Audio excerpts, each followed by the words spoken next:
അപ്പൊ രാവിലെ 6 മണിക്ക് പോയി മുന്നാള് വന്ന് പോയിട്ട് വന്നേക്കണത് 6:30 7 മണിയാവുമ്പോ ഉണ്ട് രാത്രി.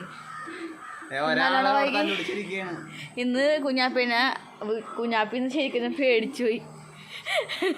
കുഞ്ഞാപ്പിന്റെ വയറ്റിൽ തരുന്നപ്പോ ഞാൻ ശ്വാസം കിട്ടാത്ത പോലെ കാണിച്ചേ.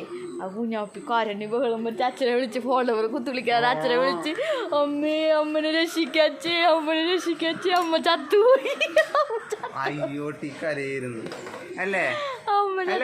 അപ്പൊ ഇന്നേ ഒരാള് പറഞ്ഞിട്ട് പുള്ളി ഒരു കൊറിയർ ഓഫീസിൽ പോയി.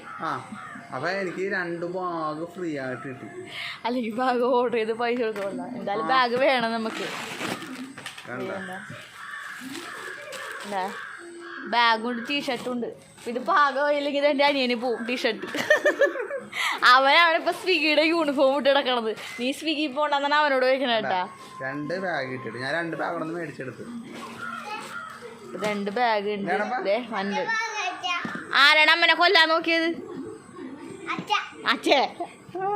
അമ്മ എങ്ങനെ ചത്താനില്ലേ അമ്മ ഇപ്പ?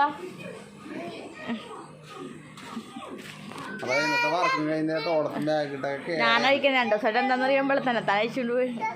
അല്ലെങ്കിൽ എൻ്റെ ഡ്യൂട്ടിയാണ് ബാഗ് അഴിക്കല്. എന്താണെന്നറിയാൻ പാടില്ല. വന്നെങ്കിൽ ഉത്തരവിടും, ബാഗ് അഴിക്കാനുള്ള ഉത്തരവിടും. അതങ്ങനെ. അപ്പൊ അതിന് ചെറിയ വീഡിയോ ആയിട്ടാണ് വന്നത്. അപ്പൊ നമുക്ക് നാളെ പോയിരിക്കണ്ട. അപ്പൊ തന്നെ കുഞ്ഞ് ഇവിടുന്ന് പാഴ്സലായിട്ട് നമ്മൾ എഴുക്കലേ കൂടും അല്ലേ. അപ്പൊ നമ്മളിപ്പോ വർക്കിന് പോകും. റെസ്റ്റ് ഒന്നുമില്ല.